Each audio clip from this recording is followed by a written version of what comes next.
Welcome to Owning a Piece of America. I'm Faith Bautista. We're going to talk green with my guest today.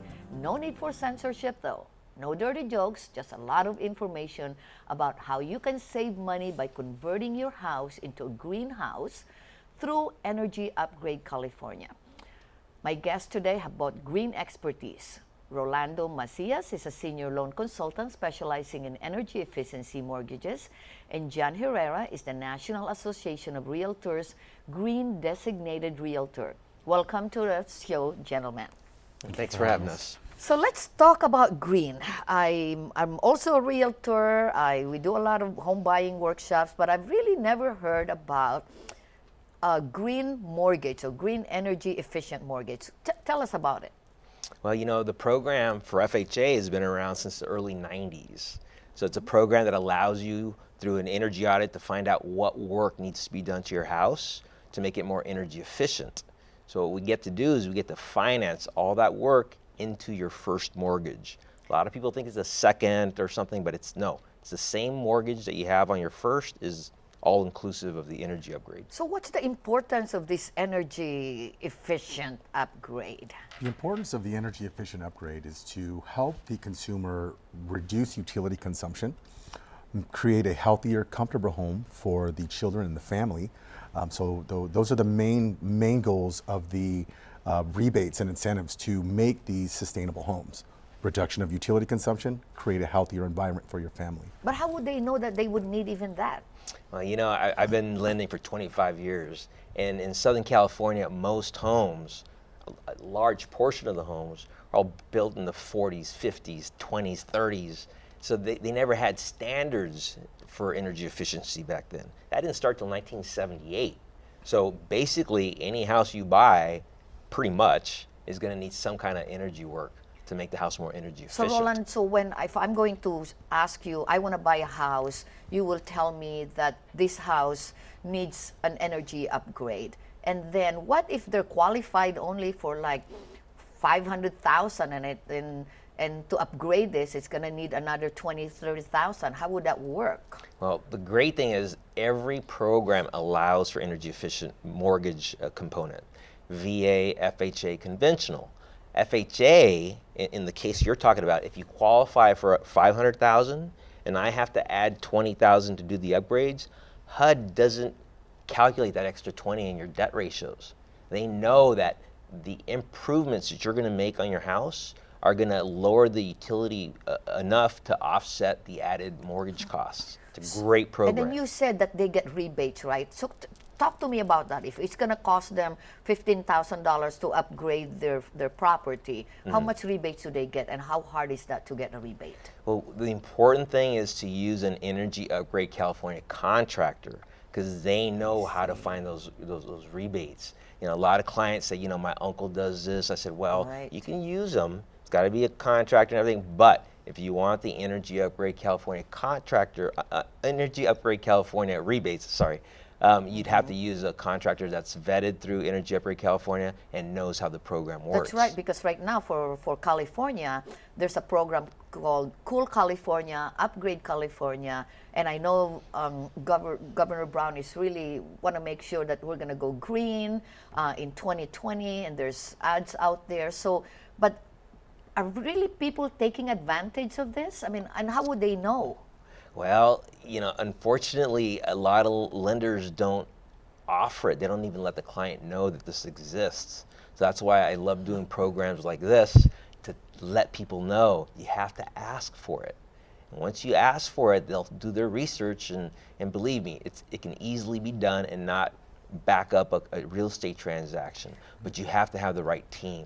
And that's why John and I and our team members, we know how to do these, we know how to close them, and the beneficiary of this is the homeowner. And you guys what areas are you doing this? In what area in Los Angeles? We are covering soon to be the Ventura, Santa Barbara, the San Fernando areas. I know Roland is already in his areas that himself. And this is one of the most important things about the National Association of Realtors Green Designation is the realtor that has this designation can address issues before you get into escrow, before we start doing a home inspection. So we can pinpoint things that that are important to a client that they don't see, and we can actually guide them to an energy efficient mortgage through the Energy Upgrade California rebate. So that's the importance on getting the correct team members together so we can educate the clients on all these upgrades. So John, are there a lot of realtors that have the green designated? In my county, there's only a few. There's a limited number. I think what's happening is the realtors are looking at this sustainable idea and they don't know how to approach it. They don't know how to educate the clients on how they could get all this information. So it's a big deal on that individual that does get the designation. They educate themselves so they can educate the consumer.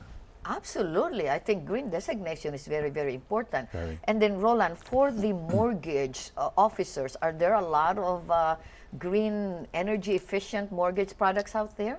Like I said, each agency has their version of it, VA, FHA, and conventional. And there's programs that are available for any buyer, really. It's not, you don't have to have a certain income qualification or anything. It's available to any home buyer, homeowner through refinance or using some of the credit unions that have specific programs for energy upgrades to their homes. Ladies and gentlemen, we'll be right back, but this is really exciting. I mean, buying a home is not just getting a home. There's a lot of expenses that comes with it. And one of them is the electricity, especially when you are in the hot area or very cold area. We'll be right back, ladies and gentlemen. Why are homeowners talking about counselors from NAAC? Well, because through NAAC and with the help of Faith Bautista, I'm now able to have a piece of America. As a housing counselor, I will help you budget and get a clear picture of your finances. I will help you understand your credit report and help you improve your score. I will help you through your hardship and work with your lender to get a loan modification. For free housing counseling, call 1-800-920-6248. Welcome back to Owning a Piece of America. We're talking about the Energy Upgrade California program with my guest, Roland Manches, a loan consultant who specializes in energy-efficient mortgages, and Jan Herrera, a green resource professional at the National Association of Realtors, Green Designated Realtors. So, can you guys walk us through the process to purchase a home, to become an energy efficient, and how long does that take? So if the two of you can just speak about 1.5 minutes each. Usually when the client selects a home to go into escrow, usually the homeowner decides to have a home inspection, but in this case we have a whole house energy audit. So now we're trying to change the way we're purchasing real estate so we can identify everything that's wrong with the home up front. Usually when the inspector comes out, depends on the home, because every home is case by case. Are you on a raised foundation? How many square footage is the house? How many systems, heater, AC, how many appliances are in the home? We're testing for combustion air to exit the home properly. So it varies on case by case. So the audit can actually take anywhere between 2 to 3 hours. But like I said, depending on the home and where it's situated is what it comes down to. Okay, so just to understand, when they purchase a home as a designated green realtor, you're gonna bring an inspector and then recognize what needs is, and Correct. then now you're going to get a mortgage expert that will help finance the energy efficiency. Correct. Right? Okay, Yes. so how would So once the green realtor gives me a client, I go over the benefits, and I have a ton of case studies because I've done a ton of these deals. And I could show them the before and afters in the energy audits. So what I have homes that are increasing their energy efficiency from 41 to 61%. And I'm doing this all under, the most I've spent I think is $17,000. That's much? amazing, 17,000. wow. It's really awesome. And again, it's about getting the right team together. So of that client that used $17,000, I think they got $6,000 rebate through Energy Upgrade California. So it's a win-win for everybody. It's for the client, for the realtor, because now their client's going to be super happy, and it's a great program. Is there any delayed in processing this home? I mean, no delayed in escrow because of this extra program that they have to get approval? Not that I've seen. I think the only thing that would cause a delay for the client, the person purchasing the house, is if they found something in that audit that they didn't like and maybe didn't want to move forward, maybe we can't address it within that energy efficient mortgage or rebate. So that might be the only thing. But other than that, I haven't seen any holdup or delayed in escrow over anything like that. The few times I've had delays is because the client doesn't know what kind of windows to put in. So it's a taste thing. It's not us. So I have to call them. Hey, I need to know because I need to move on. Right. But sometimes when it's a couple days over, I say, look, it's worth it because you're going to live in the house. Right. you're So gonna be Rolando, super can you happy. just give an example, a success story, how they use your program and how happy they are? Well, here's a great one I like to use. Okay, I had a client that was been searching for homes for months. They finally found the house they wanted. They were FHA buyers. The listing agent says, Roland, it cannot go FHA because the heater's not working. It doesn't work. And the seller, it's a divorce case, they don't want to replace it. So I called her and I said, look, I use this program and you don't have to worry about it. We're replacing it all anyway. So what did that do?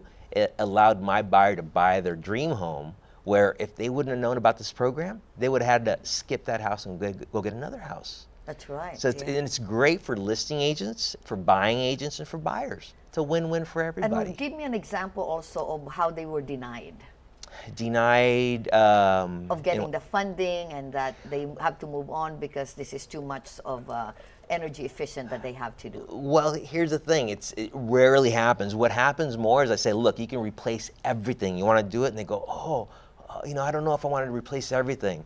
But I have one specific client that did that. 3-4 months later, she called, Roland, I should have did everything. Because remember, homes work as a system. You got to improve the home performance. You can't just replace 2 out of the 4. Doing it all makes it a lot more energy efficient. That's true. So John, can you talk about how you work with NAAC and how this workshop is and how can they really get help? What I do with NAAC, and one of the reasons why I partnered up with NAAC and Roland, iMortgage, what we're doing is we're having workshops in the Oxnard, Westlake, Ventura County areas to bring this education, or you should say new way of purchasing real estate, because the consumer doesn't know about all these programs. So with NAAC and having the workshops, it really brings in more clients to give that education that we're looking to give them. Because remember, Energy Upgrade California is doing a great job advertising the rebates. Now clients are starting to ask, well, how do I get those? I'm a renter. How do I get this? Well, these workshops are going to be geared for all these questions to get them into a home or the refinance or the programs that they're looking for. So that's the purpose. So do you know where the workshops and when, how often that is? The workshops I will be having in the Oxnard area will be June until the November. So we have a whole list of workshops in the Oxnard and Westlake area. We're trying to get more locations so we can have more workshops to give more education on the... So on the workshop then, they're not only going to get energy efficiency program, Upgrade California, but I know they also get a down payment assistance. That is correct. Right? So my gosh, ladies and gentlemen, right, you cannot not even Right. take advantage of this. Right. And it's about really education. I think if you can just reach out to John and to Rolando how the energy efficiency program is and that this cannot be really expensive, and if it costs now, in the long run, because the electricity bill, like you said, is enormous, and then these appliances will break down, so it's better to get it done, right? Yes. So, well, thank you guys so much for being here. This has been very, very informative. Thank you. Well, thank you for having us. Thank you, Faith. Owning a Piece of America presents Lifestyle with Asian Journal. I'm at the Lilin Bakery and Cafe in Cerritos, California. The Lilin family name has a lot of history, and I'm going to find out their story.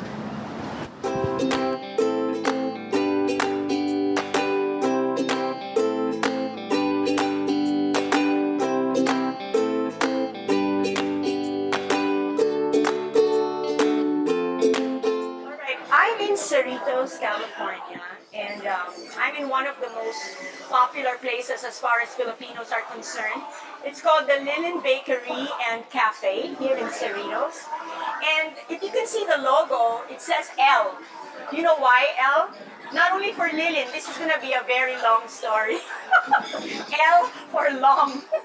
This is an amazing story, and I'm so excited to meet the family, the Lilin family. First of all, Menard. Nice to meet you. Thank you for your time. His son Michael is here. And of course, the marketing manager who we got a hold of, Marisa Belgas. Thank you.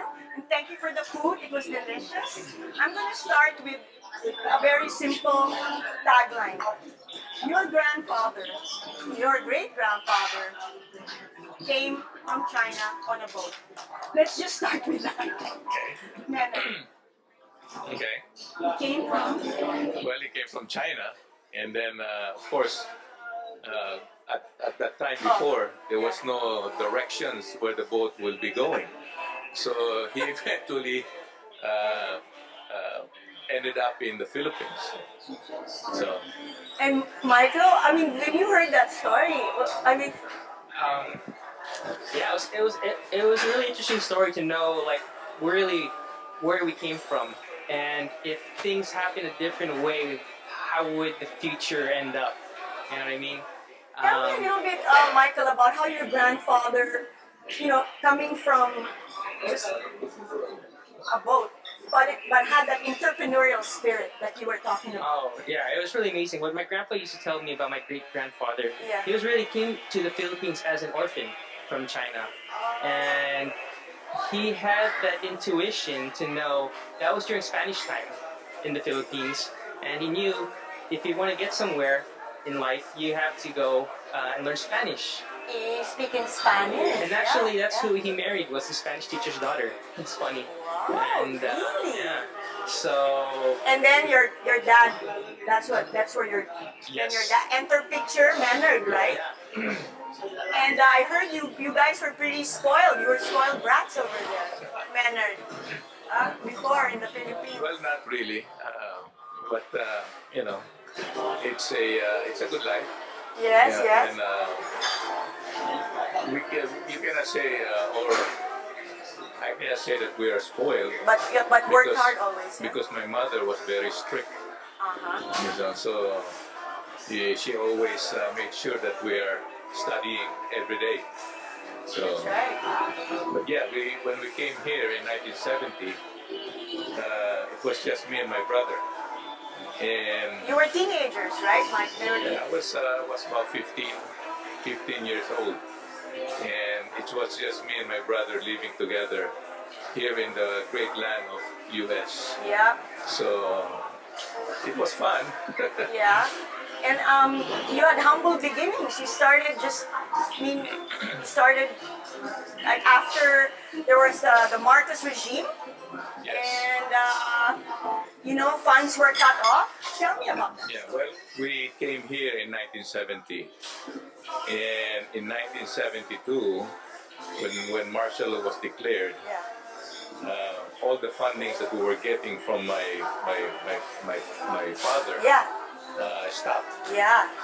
and we just bought a house in 1970 that we're living in because we were going to school. So everything has to stop. The school has to stop. Wow. The funding stopped. So we had to start working. So, and my mother was here, and my sister at that time vacationing. Yeah. So They ended up staying. They ended up staying here. So me and my brother had to work double jobs just to get both ends meet. So And we then, can meet Michael, both ends. tell us about your Maynard's father, si Popsy, right? Yes. Mhm. He was a pioneer as far as bringing Goldilocks. Can you tell us about that? About him coming here in the early 70s also, di ba? yeah, a little background on that story. Yeah. My grandfather in the Philippines, like following his great-grandfather as an entrepreneur, he owned Leland Batteries and Leland Motors in the That's right. Philippines. I remember that. And also during the time he was in politics, he was very much a pro-Aquino supporter during that Marcos time. Which, of course, during the time is not a good time to be anti-Marcos. Yeah. So to the point where he was actually imprisoned, and same thing with my dad and uncle. They were activists for the pro-Aquino team, in politics. Yeah. Because of all that stuff, my grandma said, "Hey, they want to get away from any persecution and any of what could possibly happen during that time." So that's what ended us And then my grandma sending, like, or that's it. She was strict, right? And didn't want them getting into any trouble. Yeah. So, thinking she was doing the best for them to not be in trouble, she sent them here to America, thinking they won't get in trouble here in America. Yeah. But you have 2 high school kids living on their own. Of course, they're gonna get into trouble, right? Yeah, yeah. And Marie, so Goldilocks, Popsy brought it here. He was the pioneer, the first Goldilocks in America. Yes, he was. That was in 1976. So we're actually the Lilin family business is already 40 years old here in the U.S. Yeah. But when we rebranded a couple of years ago, Yeah. The family decided to use the name Lilin in lieu of Goldilocks Yes. because the family wanted to expand the business. Right. And that Goldilocks was right around here, right, Manor? Just right around here. Wow, just around the corner. It was started in Pioneer Boulevard Yeah. in Artesia. And after that, it became Lilin. So this is what, 2 years ago? 2 years ago. And this is the store where you have the cafe, which is like what we just ate. The others are just bakeries. And When we first started in 1976, Yeah. it was just a bakery. yeah. And it was a pretty small bakery. Probably about 1,500 It square was like foot. a mom and pop. Yeah, it was a mom and pop, Yeah. and we started it. My aunts, especially my one aunt, Yeah. Milagros, she was the one who really taught us how to do the baking. So it was me and my brother who You were the first bakers. we were the first bakers. Yeah. So We'll talk about more of that in a little bit. yeah.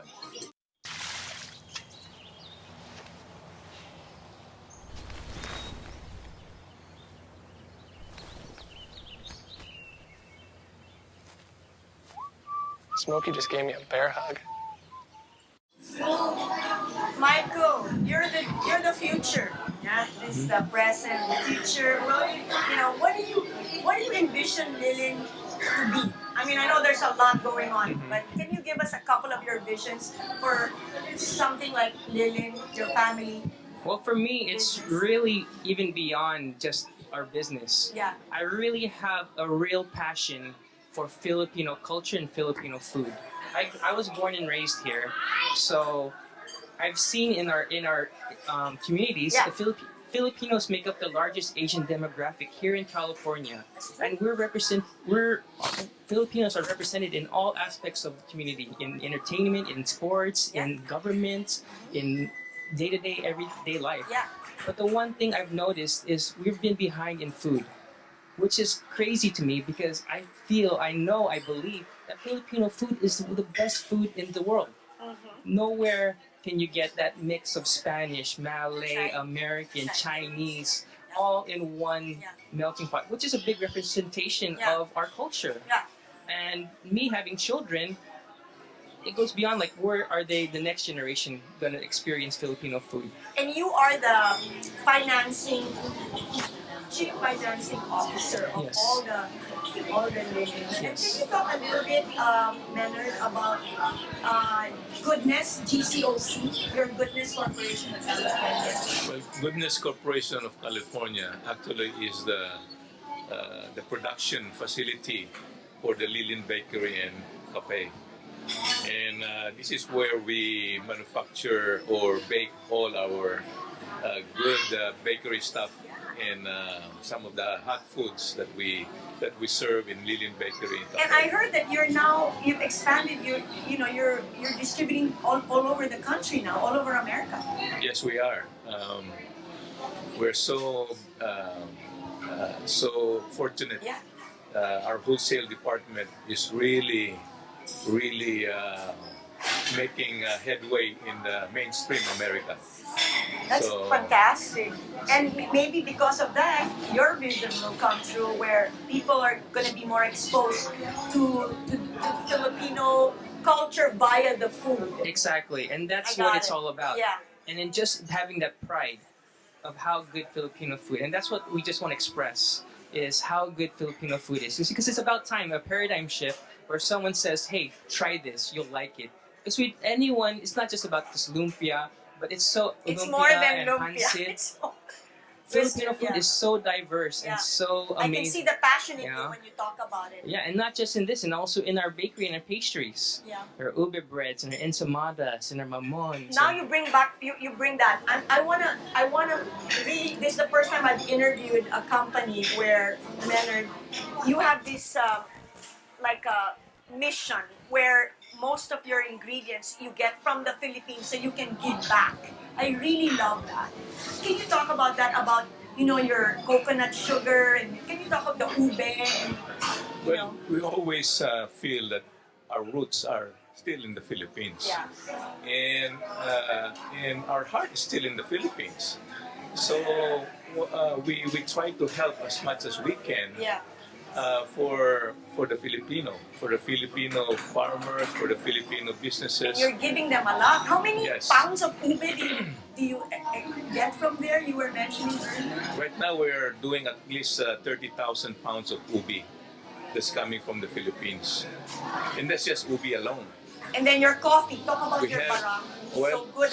The coffee's Yeah. Well, I don't know if a secret or what, but the Filipino coffee, Yeah. especially the Arabica coffee Yeah. from the mountain provinces of the Philippines, is one of the best coffee in the world. And you know what? And this is what Michael is saying. When you say coffee, you think Jamaica, Colombia. Why not the Philippines? Diba? That's what you're saying, right? Yes. The So we Philippines, just- yeah, the go ahead. Philippines before, Yeah. before martial law actually, was the 10th producing nation, coffee producing nation in the world. Yeah. And also the coconut sugar. Yeah, this one. The coconut Yes, sugar the is- coconut sugar is fantastic with our coffee. And one of the healthiest you were saying, right? Very healthy, is the less the glycemic index of coconut coffee is the lowest. So it's very, very, very healthy especially for diabetics. You know what, Leonard, Michael, I'm telling you, I'm very inspired by talking to you today. I mean, the fact that we have a lot of audiences, that want to start a small business. Lillian was a mom and pop. Now you're all over the country. You're employing people, almost 250 employees here in America, and then in the Philippines, you're helping out the farmers. Question: what is the most important advice that your father has given you about business, about small business, or what's the most important advice that you carry? The most important thing that I got from my father and my family Yeah. is that there's no shortcuts. You really have, especially you think when you own a business, it's all glamorous, but actually when owner of a business, you have to be the one putting the most hours in. That's right. Because it's your own thing, your own business.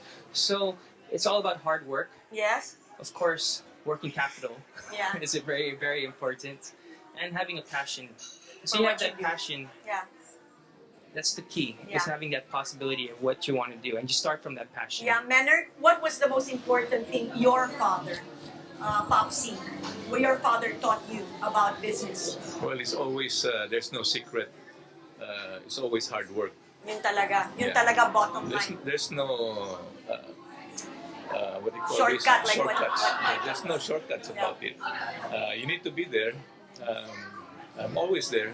I'm still there at our facility Yeah. and making sure that everything is done properly. Yeah. So It that's was such the a way- pleasure. Yeah. Marie, thank you so much. Michael, good luck to. I mean, I'm not from this area, but I can see that you're really making such a great contribution, and I thank you for that. And I hope to see that global advancement of Filipino food. Oh, yes. Promise, Michael. Yeah, that's my passion. That's my possibility. I'm gonna hold you to that. One day, right? They're gonna say Filipino food. That's what it is. Just serving good Filipino food with good service. Yeah. People will know, and that's what I want. Is for Filipinos, not even just us, but Filipino food in general, Filipino culture in general, how good it is. Thanks for talking to me. Really, really enjoyed it. Thank you. Yeah, sure. Thank you. Yeah. Thank you. And I love the coffee. It really is good. Sarap. Thank you.